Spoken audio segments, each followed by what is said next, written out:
Okay, mixing problems. A typical mixing problem involves a tank of fixed capacity filled with a thoroughly mixed solution of some substance such as salt. A solution of a given concentration enters the tank at a fixed rate, and the mixture, thoroughly stirred, leaves at a fixed rate, which may differ from the entering rate.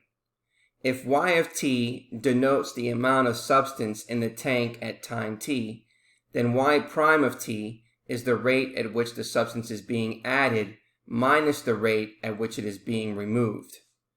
The mathematical description of the situation often leads to a first-order separable differential equation.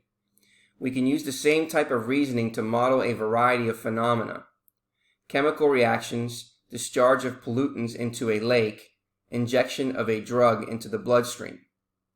Now for example 6, a tank contains 20 kilograms of salt dissolved in 5,000 liters of water.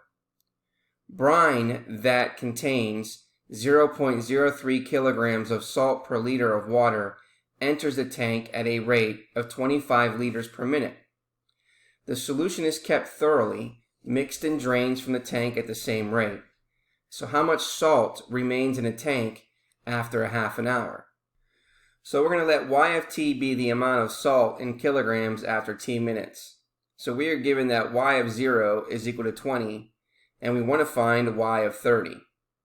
We do this by finding a differential equation satisfied by y of t. And note that dy over dt, the slope, is the rate of change of the amount of salt. So dy over dt is equal to the rate in minus the rate out, and this is equation number 5.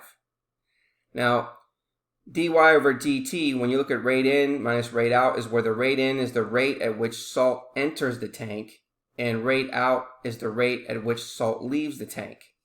So we need to find both the rate in and the rate out.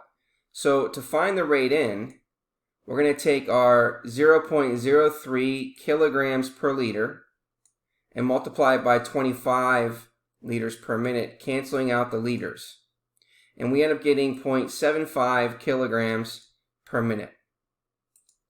Now the tank always contains 5,000 liters of liquid. So the concentration at time t is y of t divided by 5,000, which is measured in kilograms per liter.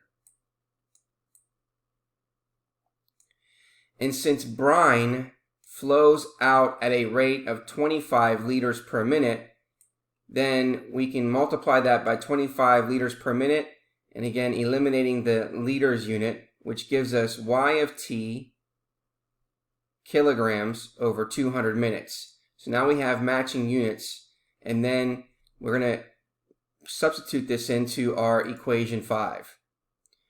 So we have dy over dt, which is equal to 0.75 minus y of t over 200. And so now if we find a common denominator and subtract, we're going to get 150 minus y of t over 200. And now solving this separable differential equation, we would obtain the integral of 1 over 150 minus y dy, which is equal to dt over 200.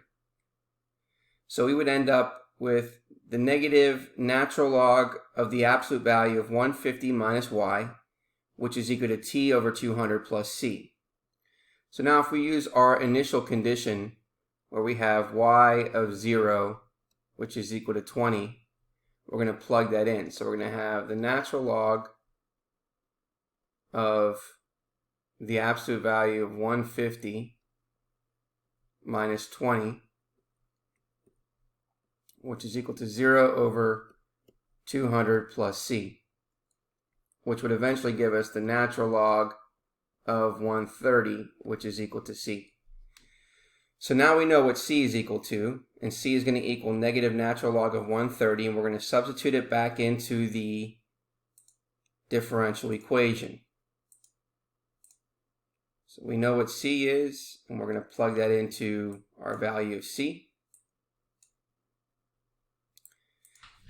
And so now we have the negative natural log of the absolute value of 150 minus y, which is equal to t over 200 minus the natural log of 130. And what you can do here, in order to solve, we can multiply this entire equation by -1 to get the natural log of the absolute value of 150 minus y, which is equal to negative t over 200 plus 1 natural log of 130. So now we're going to bring the subtract natural log of 130 so that we can then use our properties of logarithms. So we have the natural log of the absolute value of 150 minus y divided by 130, which is equal to negative t over 200.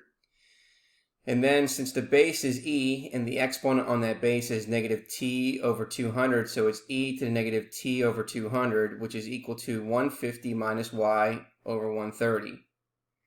And then isolating the absolute value with the y, we have the absolute value of 150 minus y, which is equal to 130 e to the negative t over 200. So that's what we're getting here. And now since y of t is continuous and y of 0 is equal to 20, then the right side is never 0. We deduce that 150 minus y of t is always positive. Thus, the absolute value of 150 minus y is then equal to 150 minus y. And so our function in terms of y of t is going to equal 150 minus 130 e to the negative t divided by 200. So now that we have our function, then we can find out what would the amount be after salt, the amount of salt after 30 minutes.